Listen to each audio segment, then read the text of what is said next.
Hello, everyone. Good morning, kind of mid-morning. Thanks for coming to Startup Grind.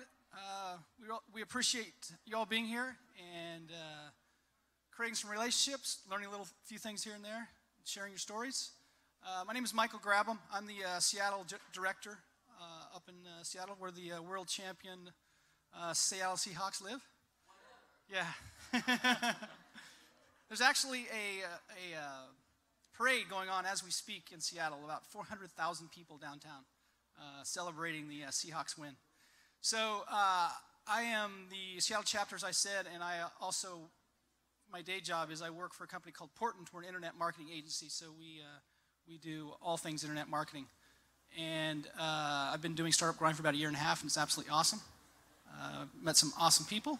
So hopefully you're doing the same thing here. We have a great session today. From three great speakers, and I'm going to turn it over to Nikhil and let him introduce himself. Okay, guys, I'm Nikhil. I've come all the way from India, and a big namaste from India. Thank you.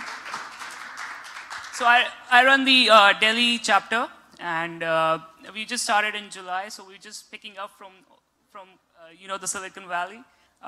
Personally, I'm a technology enthusiast. I'm a thrill seeker, and I have a passion for traveling, and I'm super excited to be here. Okay, next up, we unfortunately could not get Leila. She had some change of plans, but we've got Shivani, who's a co-founder for Samahope. Samahope is a crowd-funded site for doctors who provide critical medical treatment for the world's poorest. Shivani's work spans Grameen Bank, the World Bank, and even World Health Organization.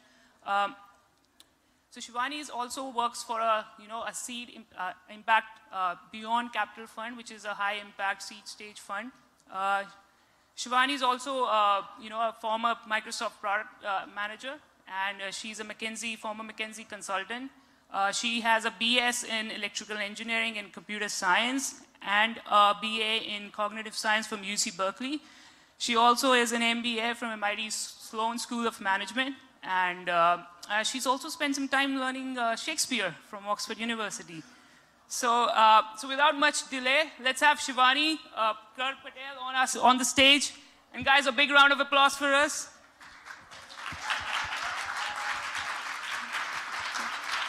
Hi. Can you guys hear me all right? Thanks for the intro, Nikhil. I'm really excited to kick off the social entrepreneurship track here at Startup Grind, which is very cool.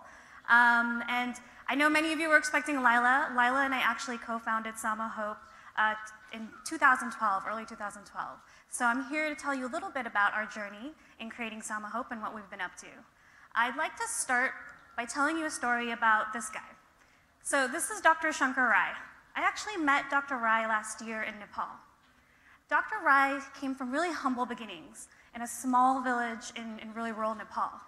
He was really ambitious, very smart, so he made his way to become a doctor, then a general surgeon, and then ultimately an award-winning, really world-renowned plastic reconstructive surgeon.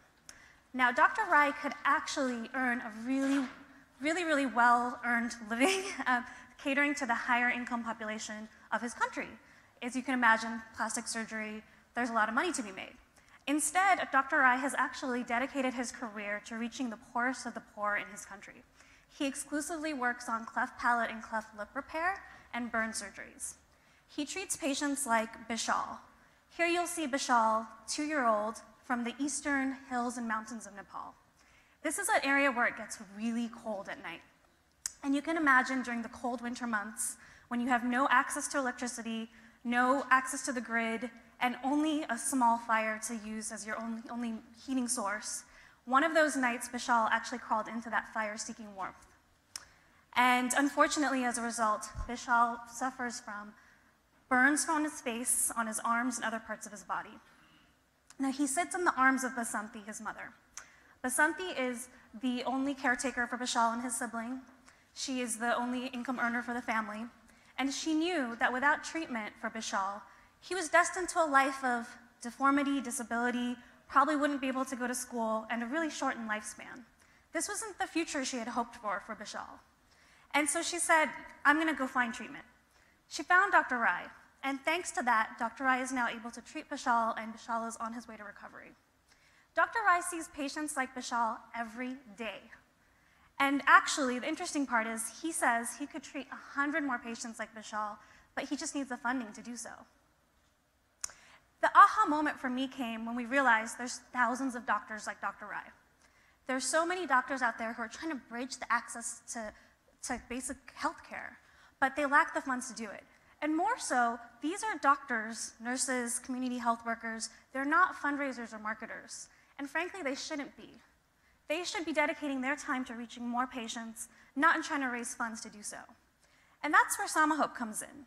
We think about the power of the crowd and how we can enable a new community of donors, new community of change makers, who can really, through dollars at a time, impact thousands of lives through pooled donations together on our online crowdfunding platform. That's what Samahope's all about, but we have a little bit of an interesting journey getting here. So when we started back in fall of 2012, when we launched our public site, we actually launched with a campaign on Indiegogo. So we crowdfunded for a crowdfunding site, which is kind of meta, but was really fun, and we had a lot of lessons learned from that.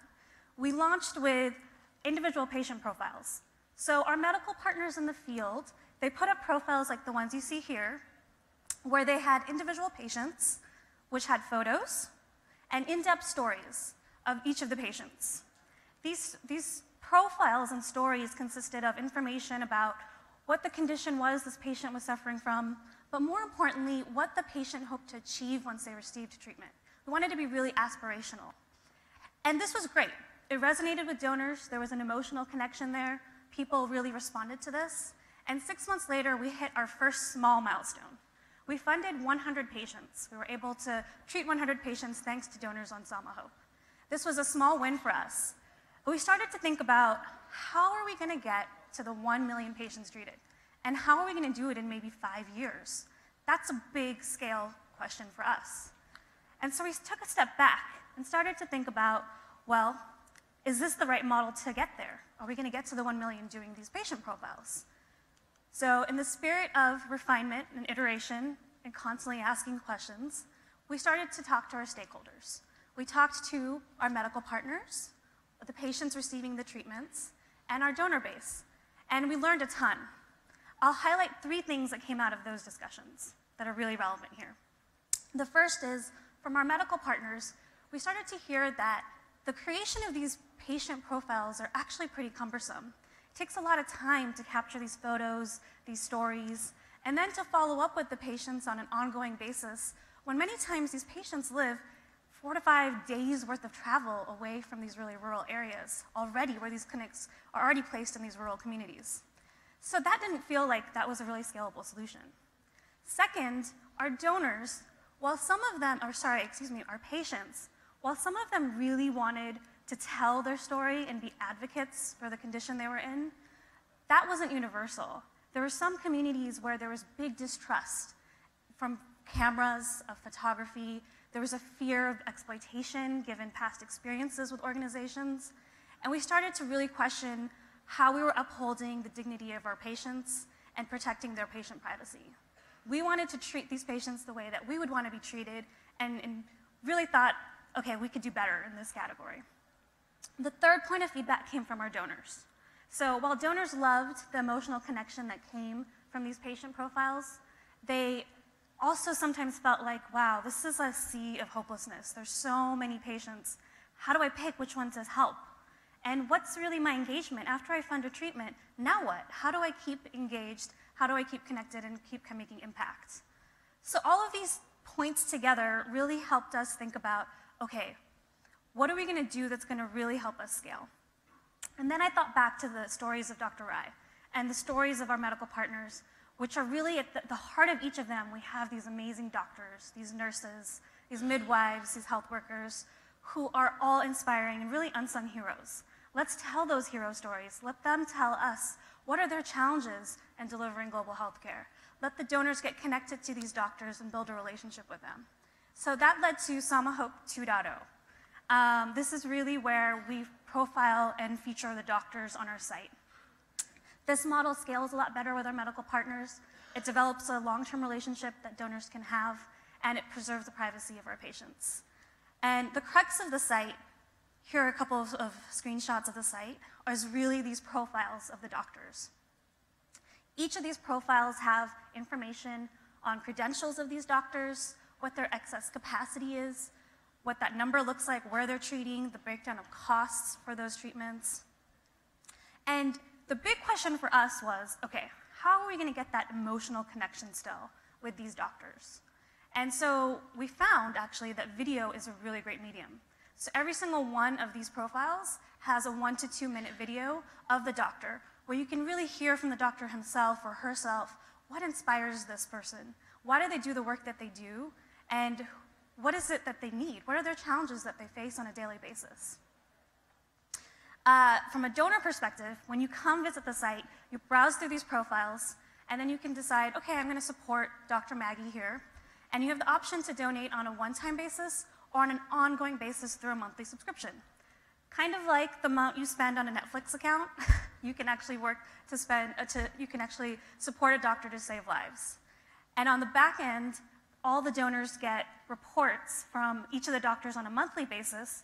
Here are the actual names of the patients who are treated as a result of your support. Here are the outcomes of those treatments and updates from the doctors on an ongoing basis about here's some of the successes I've had, here are some of the challenges I've had, so that you really have this relationship that you're building as a donor. Now, at Samahope, we really focus on what I like to call high-impact, low-cost treatments. And to give you a sense of context, our treatments range from about $50 to $1,000. And so this is pretty affordable to change a life. And our costs are fully loaded. What that means is the costs include things like outreach and transportation for the patients, food, hospital stay, recovery period, medicines, and the actual treatment itself, and in some cases, the training for the actual health workers and surgeons and doctors who are actually providing the treatments. The areas that we focus on are really important to us, and we've picked them based on feedback from our medical partners.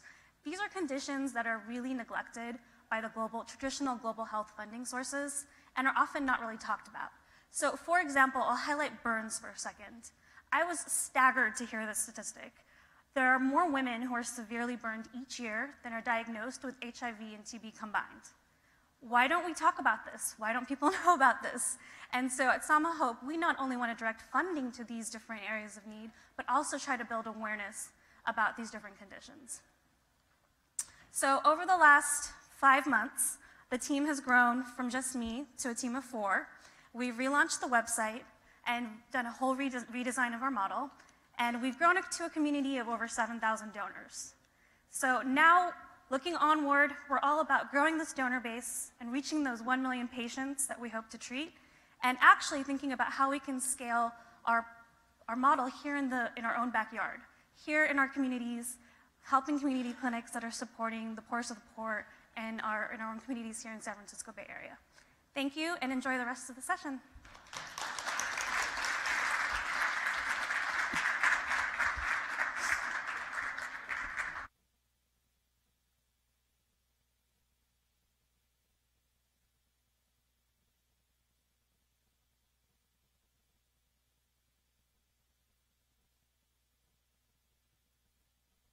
We good? Okay. Thanks, guys. Hope you guys enjoyed that. We have our next speaker coming up, Ben Rattray from change.org. He'll be here in just about a minute and a half. So I'm going to open up for questions about the Seattle Seahawks. If there's any questions, be happy to answer them. Any questions at all? So, show of hands. Who's been to a Startup Grind event somewhere? Couple? So, and a show of hands, who is not from the U.S.? Awesome.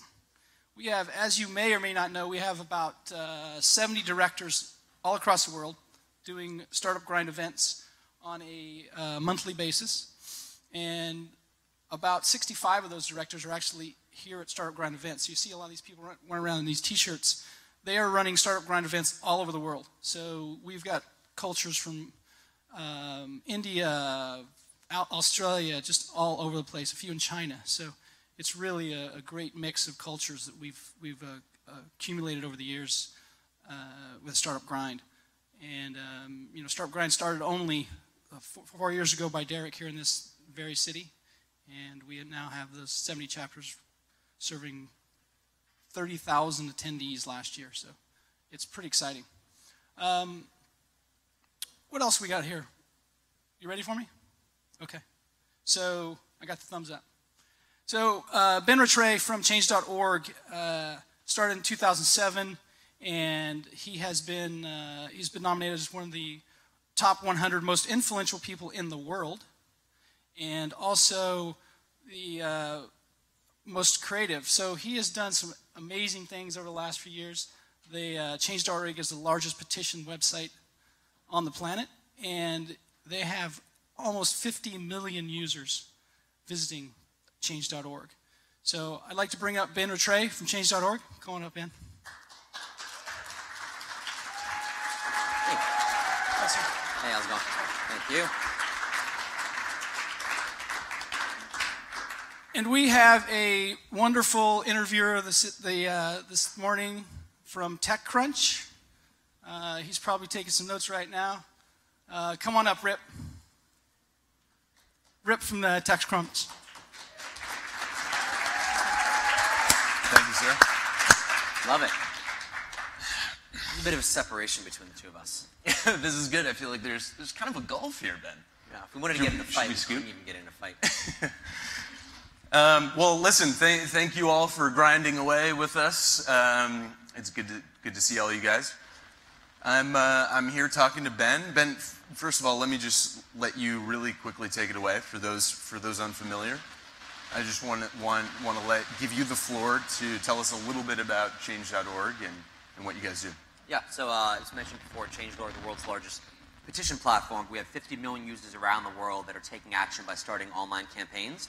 Sort of like the YouTube of online campaigns. Everything from stopping acid attacks in India to saving schools in Thailand to changing policies around plastics in the United States. And 25,000 campaigns get launched every month, and more than a dozen win every day. So laws passed, policies changed, and lives touched. So it's been quite a ride. So, I mean, considering this is the theme of this talk is social entrepreneurship, I also just want to ask you really quickly how, especially through the lens of Change.org, you define that, especially today. Yeah, I mean, we have a fairly expansive perspective of what social entrepreneurship is. It's not sort of, I think there are a lot of people that want to narrow it down into something very specific, that you're addressing a particular charitable cause. We think in a much more expansive way, the kind of companies that are trying to solve some of the world's most important problems, and doing so through a variety of means, some of which are nonprofits, some of which are companies, but the orientation of the organization is mission-driven. So insofar as revenue is a huge part of what you do, it's in service of a broader vision of what might be possible in addressing either energy or education, or in our case, sort of democratization and people power. So Ben, tell me a little bit too about what you see as the, I don't know if that's me scratching, but the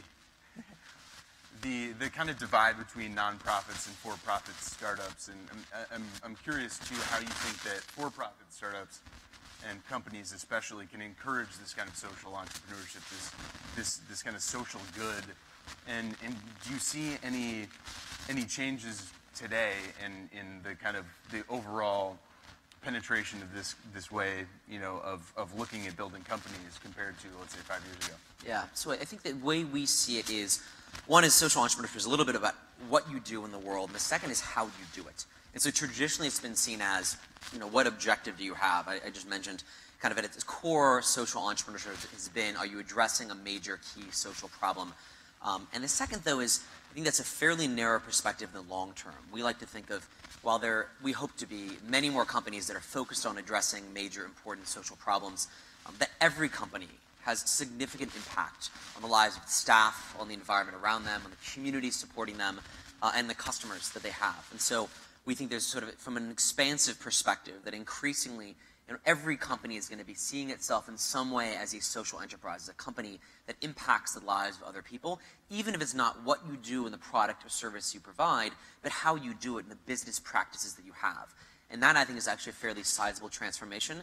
There's a sort of a movement afoot called conscious capitalism. The idea underlying it is that capitalism at its roots, when done well with long-term perspective, you have an alignment between purpose and profit. Right? The most profitable way to run a business in the long-term perspective is actually respecting all the different stakeholders around the business, so your staff and your customers and whatnot. And I think that increasingly there's sort of a movement afoot for those types of businesses, regardless of the industry you're in. Ben, if you had to give Silicon Valley a score, a report card right now, how would it be doing? I mean, right? We are so focused and so proud of the disruptive, mentality here of our innovation. Yet at the same time, I think you look around at a lot of the problems that we have, say, in San Francisco, and it seems like there is a big divide between the tech industry, the bubble, and this kind of mentality that could potentially have a big impact. Yeah. I'd say, two things about this. One is sort of the companies that are started, and the second are the sort of behaviors and practices of all companies. As far as the companies that are started, I think, we live at a time in which there's a certain class of people with a certain set of skills that have greater capacity to touch more lives than any class of people in all of history. And they're called like engineers, designers, to some extent entrepreneurs in tech. And it's an incredible outsized opportunity that we have. We just are fortunate to be at a time and a place where it is possible to literally dramatically shift the lives of tens of millions of people as individuals right now in the 21st century in Silicon Valley with these skills. And in the context of that enormous opportunity, it is striking to see what most people spend their time doing. And it is not availing themselves of that sizable opportunity in all cases. And without pointing fingers, there are certainly, I think that one of the great things about the Valley is that regardless of what people are doing, the way they're doing it is also innovative. But I will say that I would love nothing more than to see more entrepreneurs trying to aspire to maximize the impact they can have in this rather extraordinary time, looking at businesses that really matter. So that's on the sort of creation of new businesses, deciding whether it's going to be a photo sharing app or something that is more directly, significantly impacting people's lives. And the second, though, is, again, regardless of what you do, the way you respect and treat your community is immensely important. I think the Valley, and in San Francisco in particular, has done quite poor in this in a really striking way. I mean, we were talking a little bit before about how there's an increased angst and frustration amongst lots of native San Franciscans about the increased rents and the frustration about lack of jobs in San Francisco as dramatically different from what's happening in the startup community, which is coming with lots of money. And it is striking to me how little the startup community has done, that tech companies have done to be able to address this. And we have, I think, a fairly unique opportunity to not just sort of defend ourselves, but actually to lean in and help the city and sort of give back to the community of San Francisco to make things better for everybody. And that has not yet happened.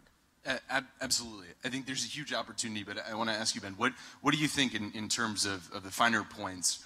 What can these companies do to maximize this and really make a difference, right? It seems like too there's a big gulf between, let's say, the Googles of the world and the average 5-person young startup, right? I mean, we want to have it so that across the board that all these companies are invested in making a difference in their community. But how do you do that? Yeah, that's a great question.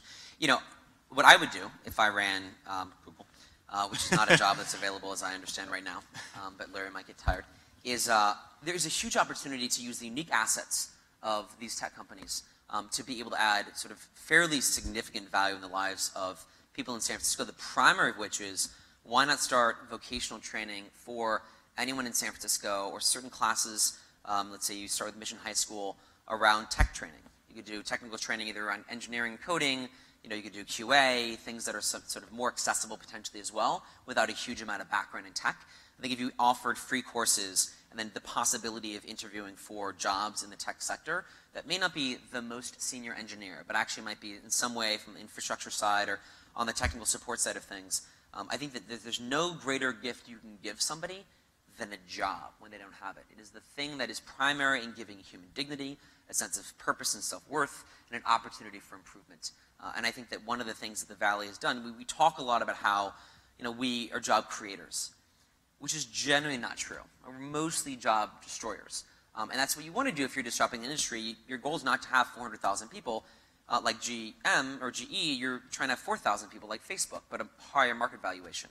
So you're actually trying to create new jobs, but largely that disrupt industries that reduce jobs at a much greater rate in other sectors. And I think thinking about how we can re-employ the people that are otherwise displaced is a real big opportunity. And sort of this idea of blue-collar engineers, sort of like having a huge number of engineers and technical sort of support people that could be trained by companies like Google or others in the Valley in general, and San Francisco specifically, is a real opportunity. Are there any programs in particular that you're aware of for engineers to, to recruit them into organizations that may not necessarily be, Facebook or the Googles of the world, but are making a social impact? Again, these companies may not be able to offer the same kind of incentives or perks, but are there other things that we can do or the community at large can do to incentivize them to come work for these companies? Yeah. One of the challenges that social enterprises have, nonprofits in particular, but also social enterprises, is a recruiting pipeline. So if you are a graduate from Stanford out of CS and you want to go into a startup community, there are huge numbers of people recruiting from Facebook and from Google and whatnot, sizable resources. But if you're a new energy startup or education startup, it is much more difficult to get that pipeline and traction. And so you end up, I think, just by virtue of the ease of joining a larger company, because the resources they have to recruit, you end up getting a lot of top quality engineers that might be amenable to, that are interested in social impact businesses that just don't find them. We think this is a really big problem. It's a challenge for us. We're trying to hire, like dozens of engineers right now, and one of the challenges is sort of recruiting. And so we're going to be doing a lot more at universities in the future to try to evangelize the idea of engineering for change, not just Change.org, but in general in this sector, but for us as well. And I think there's a real opportunity. The CEO of Goldman Sachs recently said, the biggest competitor for talent of Goldman Sachs is Teach for America. Because 19% of Stanford graduates apply to Teach for America. It's about 18 to 19% of most Ivy League schools. It is the most applied to job of any job in any industry at all top universities. And I think there's an equal opportunity to leverage. I mean, this didn't happen 20 years ago. People weren't applying to teaching jobs out of these schools. And it's changed because the brand, because the accessibility, because the sense of movement. I think that there's a similar opportunity in engineering. Ben, I also want to ask you I think that young people have the reputation, right, as when we're talking about these, these businesses that are making a social impact, that young people might be more, willing or inclined to go work for them. Is it your sense that this is actually true? Judging by, again, what we've talked about, the kind of perspective in San Francisco, I was talking to a digital health entrepreneur recently who said, for example, that he was having, a significant difficulty recruiting top-notch engineers from other health tech companies. Again, as we talked about, this may be fundamentally a recruiting problem or an image issue. But it does seem like, again, we're still losing a lot of the top talent to perhaps more ad-focused businesses rather than those that are making a real social impact. Yep. Is it that your sense that this is true among younger people? I think there's an enormous appetite, enormous amount of interest and excitement among younger people for getting involved in meaningful work, broadly defined. I think, again, there's just, if you make it, the more difficult you make it, the less likely it's going to happen. This is sort of the foundation of the consumer internet. Make it as easy as possible, and you reduce friction, and therefore increase throughput. We need the same in the recruiting pipeline of people focused on impact ventures. And so I think it's just right now, it's not easy. I had given a talk to all the incoming freshmen at Stanford who were sort of came for 3 days and talked amongst each other about whether they wanted to go to school there. And I got a question at the end of it. It was a young woman who said, "I've had a great 3 days. It's been incredibly inspiring. I'm meeting all these people that want to go change the world. And my question to you is, are you worried that in the future people aren't going to want to work normal jobs? There won't be enough people to work jobs that are not meaningful," which I thought was cute. But hopefully true in the future as well. And I think that we are at a time in which, as your friends and as your community increasingly works in purpose-driven businesses and companies that give you a sense of deep meaning, it becomes increasingly difficult for other companies that don't offer that to recruit as well. And we're in the very early stages of this, but I think the interest that people have fundamentally is significant. And so now we need to find a better pathway to recruit them into the sector. And are those people, do you find, still willing to take perhaps a slightly reduced salary for those added social benefits that they're getting? You see this happening right now around Teach for America, around the Peace Corps, around AmeriCorps. I mean, people are certainly willing to, at least in some small way, make sacrifices for the purpose of enjoying their job. I would say it's funny. Yeah, people sometimes will say, "Oh God, you do this charity work all the time, or all this sort of social good work it's sort of a sacrifice." It's like a gift to be able to wake up every single day and do the work you think is the most important work you could ever possibly do. And if the best definition of, I think, the way in which I want to direct my life in large ways that you see, I call the grandfather test for me, which is when you're a grandfather, talking to your grandkids, looking back at the arc of your life, what do you want to be able to tell them about the decisions that you made, about the work that you did? And not a lot of people want to say, well, I picked a job that didn't have a lot of meaning because they paid me $10,000 more. It's kind of depressing. And they don't want to say it because they're embarrassed about it. They don't want to say it because it's not what they wish they had done. And so I think that insofar as you provide, we pay basically market rate, maybe slightly small. Not a lot of people pay as much as Google, but pretty close. And the equity opportunities may be slightly different. We're not going to sell the company or go public. It will be a long-term, private, profitable enterprise. But to optimize on the thing that is clearly not the most important to you when you're asked when you're older, I think there's a real lack of recognition sometimes of long-term perspective. And optimizing for income at the expense of your own happiness seems to be ironic when largely you care about income because you want to be happy. And I now may sound hypocritical, having almost advocated for those to take slightly lesser salaries to do some good in the world. But then do you see that there are real billion-dollar opportunities at the same time among businesses that are actually doing well and doing good in the world? Oh, completely. And this is why I mentioned it's not as if there's sort of some massive sacrifice. There are absolutely. If you look at I think the three broad industries that are big umbrella opportunities for massive scaled social impact: energy, education, healthcare. These are massive trillion-dollar industries, right? Energy, $2 trillion. Education, about $750 billion. And in healthcare, $2.5 trillion.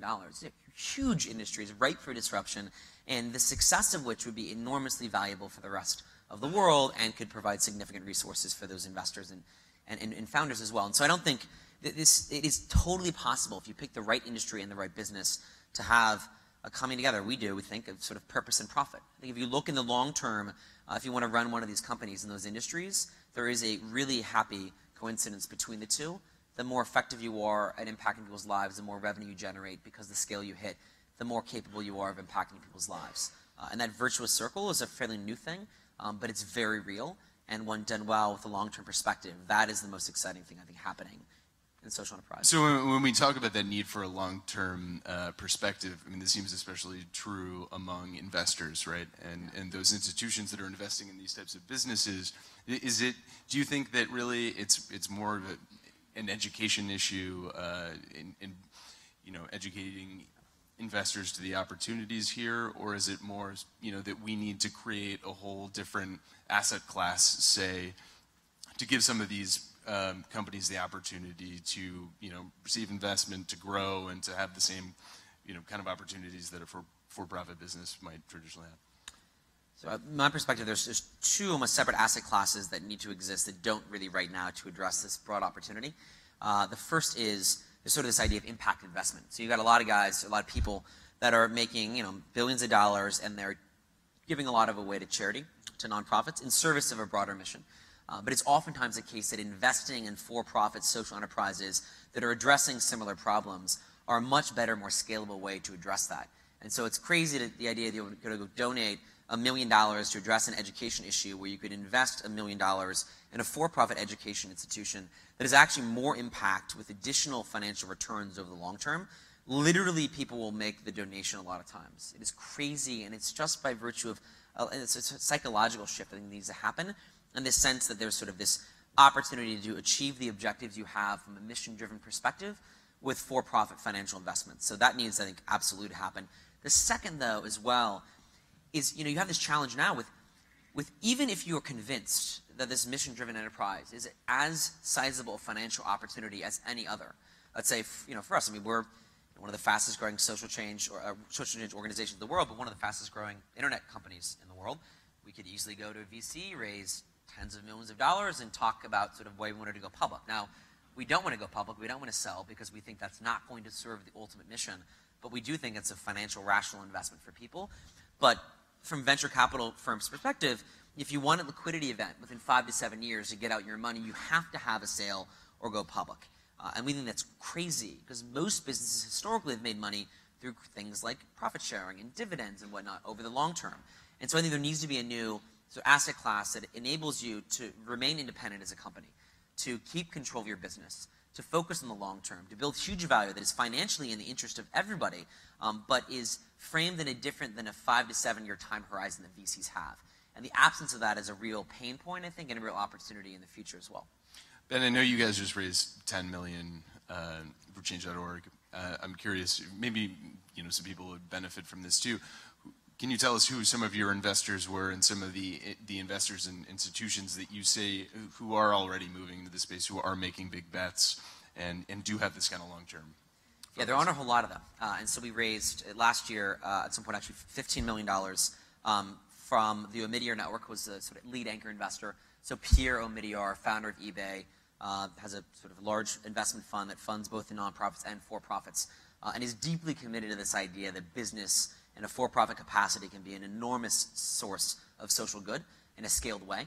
So Omidyar Network is an outstanding organization. And frankly, beyond that, there's not a whole lot of others. There's a group called Uprising now that is focused on this, of mission-driven investment in for-profit businesses that have the potential for massive scale, where you're not giving up financial returns for impact, but you realize impact-driven businesses have a great long-term time horizon. But frankly, one of the biggest challenges is there just aren't a lot of folks in this space. And what we're trying to do, besides achieve the mission of democratizing democracy and people power around the world with 50 million and soon 100 million users, our goal is to demonstrate that it's possible to build a mission-driven business in the tech sector that scales enormously, that is financially successful and sustainable. And the success of that, I think, we hope, will encourage more investors on the earlier stage side of things to bet on impact-driven businesses, because we show, among others as well, Kickstarter has done this in a sort of a vaguely similar way. I think that we can show that it's really possible. Ben, we have to wrap up, but I wanted to just say, are there any other things for entrepreneurs, for startups in the room and for those listening, following along at home? Are there any particular lessons that you haven't touched on that you guys used at Change.org to kind of establish this mission-driven approach to whether it's recruiting, to growing a big business and doing all these things that we've already touched on? Yeah, I think the biggest question I get from social entrepreneurs in particular is, should I give up? I've been at this for 6 months. I'm not sure there's a real business here. Can I raise money? And by far the most important determinant of our success was relentless determination for 4 years to do everything necessary to succeed. And the thing I sort of oftentimes will tell people, actually, it's a Tim O'Reilly quote. I'm going to butcher it a little bit, but Tim talks a little bit about how, pick a problem that is so important that even your failure will feel like success, right? Even failing at something is a problem so worth your time that you would have moved the world forward. And that's my challenge to entrepreneurs. Doing something that if you failed you wouldn't be proud of is not worth your time. There are too many things to do in the world. Well, thank you very much, Ben. Thank you. Thanks so much. And thank you, guys. Thank you. Thanks a lot. Thanks.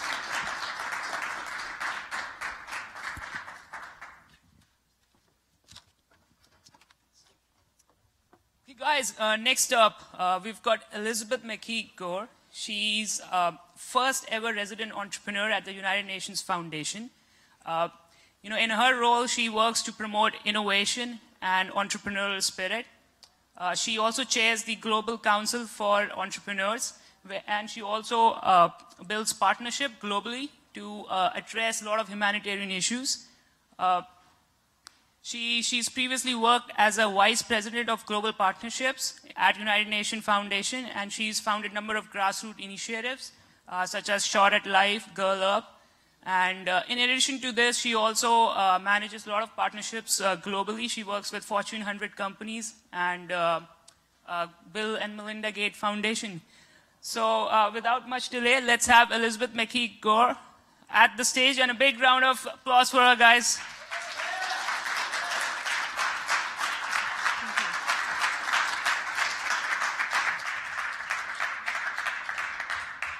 Howdy. I just spilled all over myself just for y'all. So we're going to do innovation on how to have this dry in the next 10 seconds. So it is awesome to be here at Startup Grind. My name is Elizabeth Gore, and I have a huge, huge passion for entrepreneurs. To me, entrepreneurs are all over the world, whether they be in refugee camps or right here in Palo Alto. And so I'm going to challenge us today to really think about, how do you define entrepreneurship? How do you define profit? How do you define people for the planet? So I couldn't be more stoked to be here, but now I can't get my presentation to work. And it's bad because I'm the head of innovation at the UN, so this says a lot. Here we go. So I have a great pleasure to work with 10 entrepreneurs who we select, and they're called the Global Entrepreneurs Council. They're from all over the world, but they are profit-based entrepreneurs. So they have made a substantial amount of success and money and so on. And so they are what I would say is the original definition of entrepreneurship. Now, so what I'm going to do today is, can you guys just quickly write down or tweet at me, it's at EMGoreUN, right now what your definition is of entrepreneurship. And I'm just going to give you a minute. It's no right or wrong here. I just would love for y'all to do that. And I'm from Texas, so I say y'all a lot. So you got just a minute to make that happen. At EMGoreUN.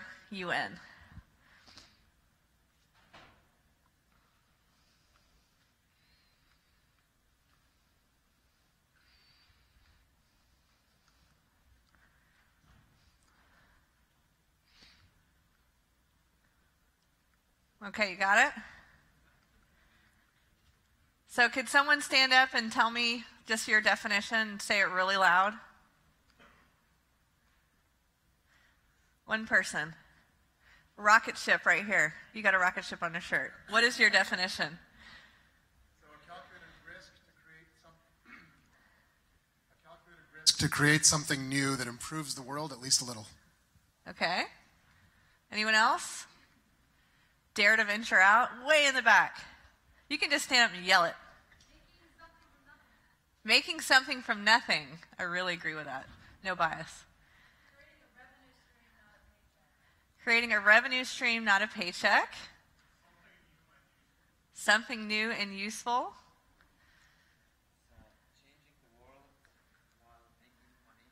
Changing the world while making money. Have you heard me talk before, cheater? No? Where are you from? Palestinian. Okay. All right. All right. Well, there are a lot of classic definitions for entrepreneurs. I'm gonna come back to that. Can you explain this to me? Ready to go. All right. That's better anyways. So the humanitarian industry, so I work for the UN. I'm the resident entrepreneur there, which is maybe counterintuitive to some of you, but we are actually doing a lot of innovation. But our best innovations are actually coming from entrepreneurs or the private sector. So a few examples that I put up here already is housing. So there is about 42 million refugees in the world, believe it or not. We have 30 cents a day usually to care for them, to feed them, to put them in housing units, and we have had the same traditional tents for about 50 years. So IKEA came forward and said, hey, we've got design entrepreneurs that work for us. We want to completely rebuild that housing. So now we are looking to actually purchase and procure millions of housing units that we hope governments will also do for slums and areas like that. The second is a totally different direction. So you guys are in Zynga's backyard. And Zynga really uses their, not social gaming, but gaming in general, to subtly raise awareness, funds, and do crowdsourcing for solutions in their games. And then the last thing I'll say is we have now rapid FTR and SMS understanding of where people live. How do you register girls who don't normally have driver's license? How do you understand maybe who's pregnant in a country? All because of mobile-based technology. So I say all that to show that this is really about how are we connecting entrepreneurial solutions to scale for human rights. So next slide, please. So all that to say, principles of innovation are all over the map. So I've been studying this for a while, and I think tech companies have a different idea from humanitarian agencies, from the World Bank, from governments. But I am glad to say that there is a whole cohort of groups coming together to say, let's have one suite globally of principles of innovation. So the Gates Foundation, the World Bank, UN agencies, and now we're talking to Fortune 100 and 500 companies about what are true principles of innovation. One thing I want to flag on here that is my favorite is the first one, and is designed with the end user in mind. That actually came from here, from Palo Alto.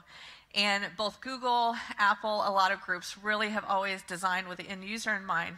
The humanitarian industry is now doing that. How do we design with the people we are working next to, who used to be the people we are, quote, helping, but now they are our partners in end user-based design. So next slide. So 3 examples of actual people who are entrepreneurs who have made a game-changing technological advances or saved human lives that I love to talk about. So eyeglasses, you're all familiar with Warby Parker. I'm sure some of you might have them on. So Neil Blumenthal is the founder of Warby Parker, co-founder. And what's interesting about them is for every pair of glasses that you purchase, that's Warby Parker, they are a for-profit company. They're making that money. A lot of people assume they are then giving glasses away. Not the case. What they are actually doing is training women entrepreneurs in countries to learn about the eyeglass business, to learn how to do basic testing for your vision, and then sell you those glasses. So they're actually investing in micro-enterprise solutions with women on the ground. Super interesting model.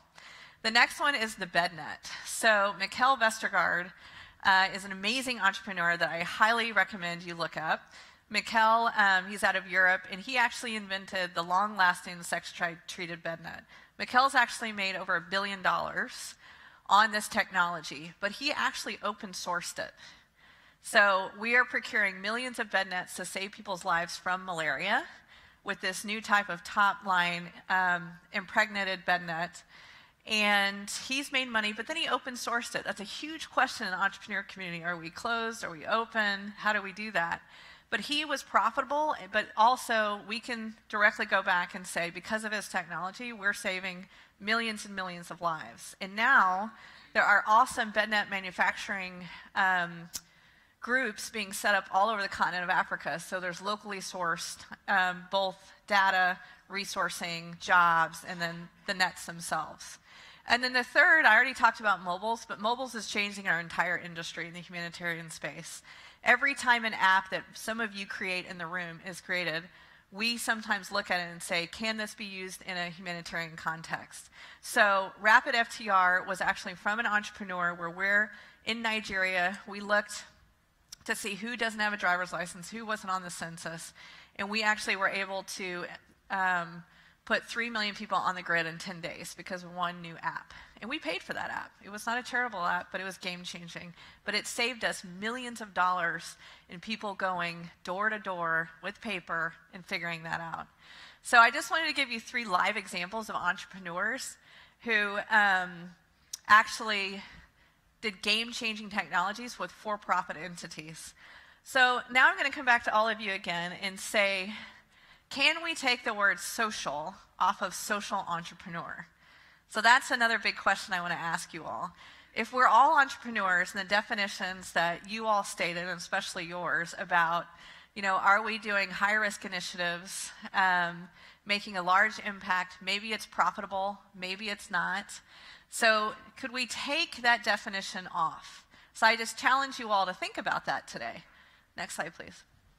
So if you look at, we found about 300 definitions of entrepreneur all over the map, and so all of yours, I think, are right. We can define it in any way we want. To me, I think being an entrepreneur is a mindset. Can you go over barriers? Can you go around them? Can you create something out of nothing? And then I've plucked people that I really admire to see what they thought about entrepreneurs. My boss is Ted Turner, a consummate entrepreneur, and if you ask him, what's your biggest entrepreneurial endeavor, you would think it was creating CNN or being, building a new energy future through solar. but actually he says it was when he gave $1 billion to the UN to create new campaigns. And so to him, that was being an entrepreneur. He also jokes and says it's when you don't have a job, which is, I think, pretty funny. But I like this definition of entrepreneurship: a person who organizes and manages any enterprise, usually with considerable initiative or risk. So if we move to the next slide, please. All of you in this room are either working with entrepreneurs or you are entrepreneurs. So there's a reason I'm wearing Google Glass today. As a Google Glass explorer, what I'm doing with glasses is trying to see if there is actually a way to utilize these to save lives. And that's kind of counterintuitive, right? How would glasses or internet connectivity or a user design help us? But you would be surprised that whatever startup that you're sitting on right now might have an application that saves lives. And I'm not talking about the charitable standpoint here. It might be that we connect it to UNICEF, who's the largest procurer of computers, pencils, vaccines, and so on, and we might scale your idea in a way that saves lives. We think of it as processes, models, new technologies, and people. And so as you're thinking about your business, I want you to think about your triple bottom line of people, planet, and profit. There's a lot of differing opinions out there. I think it's great to have profit. I think it's important to make money. If you go to any country that I visit that don't have strong economies, you're not going to see strong education. You're not going to see strong healthcare. Jobs, jobs, jobs is what's important to people. The second, though, are people. To have a strong business, you need people that are healthy. You need people that are happy. You need their children to be cared for. So in your business, how are the people around you not only being treated but impacted? And then the planet. We have finite amount of resources. So how's your business either enhancing or impacting the planet? And I don't just mean your global footprint. I'm not talking about emissions and so on, but actually maybe what you're doing could also enhance the planet. And I also just put a few thoughts on here on the way you can think about your business. Could your business partner with a nonprofit? Not writing checks, this is the old way of doing it, but actually a nonprofit could use your technology for something. It's not your day job, but it's theirs. So how could you make a partnership? Focus on impact. So if you have, one of my favorite examples is we've been using SMS texting for women who are pregnant, and most people have cell phones. The most remote places you can imagine, folks don't have electricity, they don't have running water, but they will have a cell phone. It's quite extraordinary. And so we're trying to learn their basic cell phones that usually just have SMS texting on them. But we can actually text women when they're about 3 weeks out of having a baby, so maybe they'll come into the city and give birth near a clinic or near a hospital. That is actually reducing maternity mortality rates substantially, and that is a basic technology. So the impact of those cell phones is quite good. And then the last thing I'll say is core assets. Your company might have assets that are not intuitively in front of your mind. So maybe you have a workforce that's latent capital. Let's say you're sitting on 50 accountants. You know, how could you put those accountants into a workforce that even online that might help a post-disaster NGO understand all this money that's coming in? So I would just say look across your organization to all the assets, not just the obvious one. So next slide, please. So people, planet, and profit. In case you forget, I put 3 little Badinskis up there, as my daughter calls them, 3 butts. Triple bottom line, people, planet, and profit. Now, going to the next slide, we'll go this one quickly so I don't get in trouble. So what I did when I originally met the Startup Grind folks, I put a bed net, Warby Parker glasses, and then a Rapid FTR SMS on top of them. And it was just to show that all these things that you would think were charitable in some nation were actually good for business. And so I'm going to ask you guys one more time, and I'm going to record you this time. Has it changed in your mind what the definition of entrepreneurship is at all? Or is it the original definition that you kind of said in the beginning? Or, if you didn't stand up in the first place, what was your thought process on what entrepreneurship is? So if a couple of brave souls could raise your hands and tell me one more time, I'd appreciate it. And if not, has yours changed or is it the same? Well, it's the same, but when you said it, I just felt so good about myself. You feel better about yourself now. Okay, good. Other thoughts? or definitions of what is entrepreneurism? Yes, ma'am.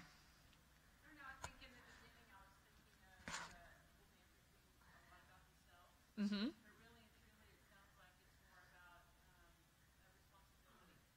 A responsibility to do more. Okay. Other thoughts? Yes, ma'am.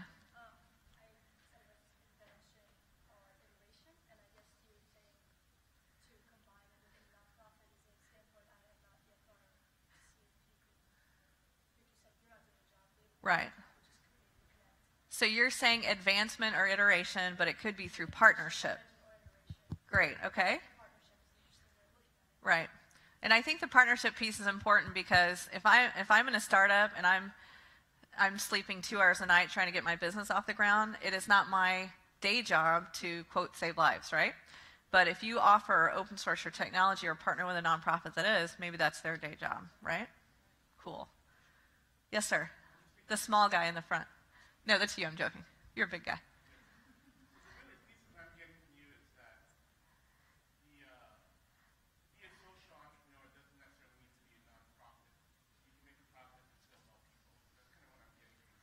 Right, so he said to be a social entrepreneur doesn't necessarily mean you're not making a profit. And then say the rest. You're actually using your business to do good. You can do good and still make a profit, okay? I think for me is by hearing your definition of an entrepreneur, I don't think there's anything set in stone as concrete. So from my thoughts is that it's evolving always, right? So entrepreneurship would be an evolving, continuous growth, as opposed to just something concrete, set in stone. Continuous growth instead of something concrete. So I think what's awesome, one more, go ahead, please. Thank you so much for this, because originally when I used to study entrepreneurship, there was usually this conception that the business of business is business, right? Right. Mm-hmm. But now, since we're realizing that we're more interconnected and more globally founded and grounded, now the definition of entrepreneurship is that creating an enterprise that's not only sustainable but has an impact on everyone involved, all stakeholders. Absolutely. So thank you for this. Oh, absolutely. So what's great is that you're all right. You're all correct. If you think about people, planet, and profit, those can also, oh my God, bump for good. Love your shirt.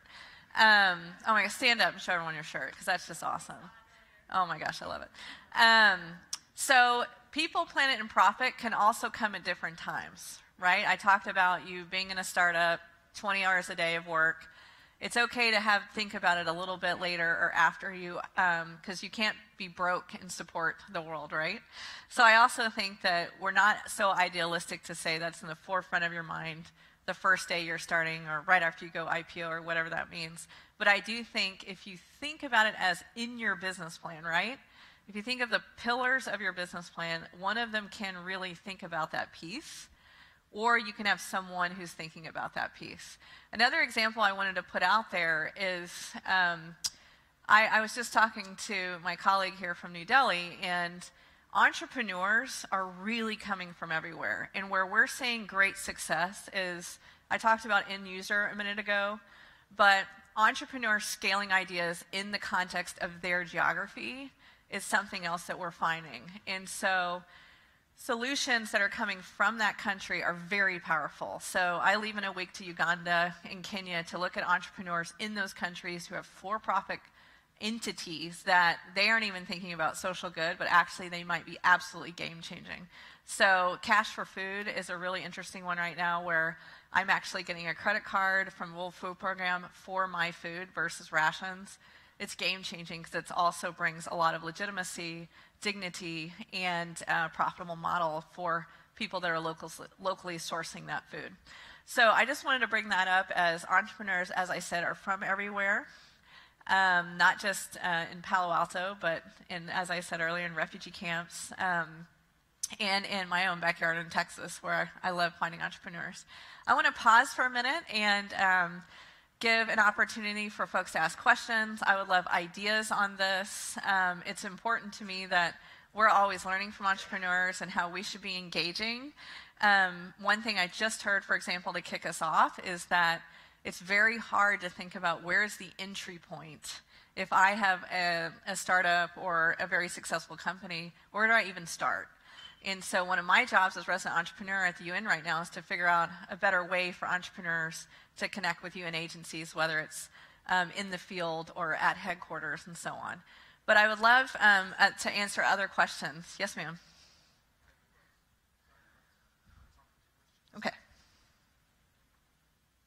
Hi, I have a quick question. So for people who wanted to have more global impacts and particularly internationally, where do you think is a good place to start? Because a lot of the problems internationally are kind of localized and different from the way that we solve problems here, but there's a lot more resources here. So what's your suggestion to, where to start? Sure. So I'll go back to partnership.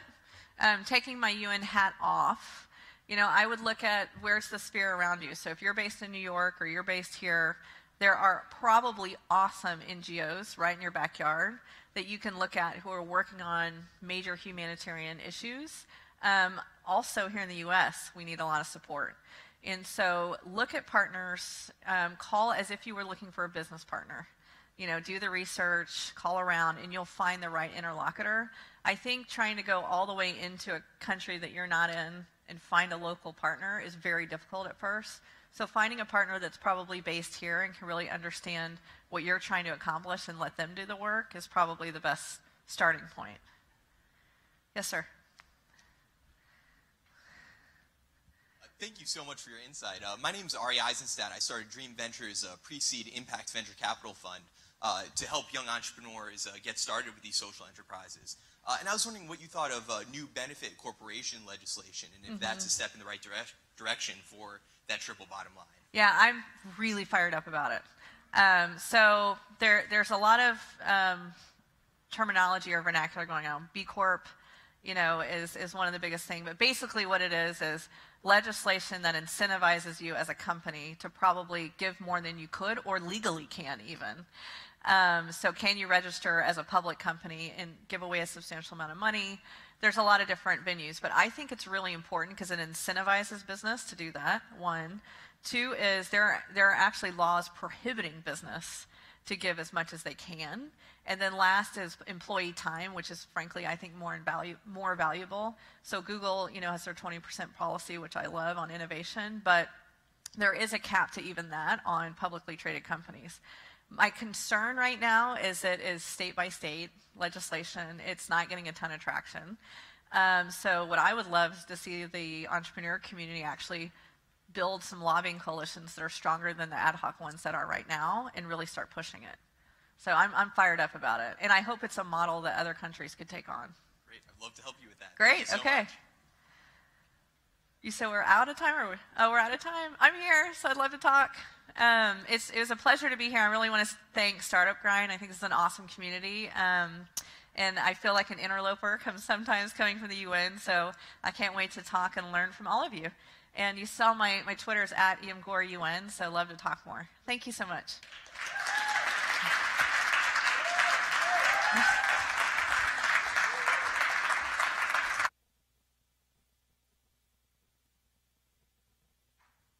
Guys, we break for lunch and we get back at 1:45.